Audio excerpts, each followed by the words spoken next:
So, we have two students there and this is the first day nila at past learners sila.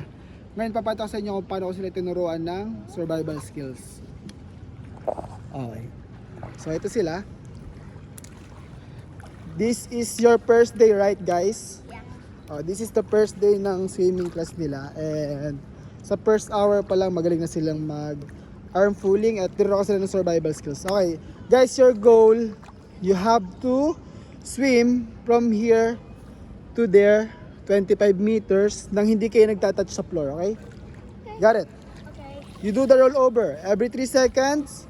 Superman, the streamlining, and then 3 seconds hands on the tummy. Get ready, goggles on, and go! So that's the survival skills, yan. So every time na need nila ng air, makikita nyo, naikot sila para makatake ng breath. Oh, God. Tapos, continue lang nila yung swim yan. Go, go, go, go, keep going. Yan. So, naikot sila, hindi sila natapak sa floor, oh. Ayan. That's good, keep going, keep going. Come on, come on, come on. Head down, deeper. Mackenzie, roll over.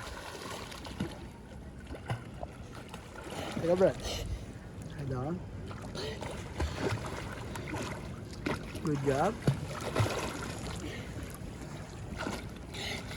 And roll over. That's 25 meters. Very good. O, diba? So, that's it. Ang ganda ng place nila. So, that's the survival skills. At kung gusto nyo pa matuto sa swimming class, just follow and comment, guys.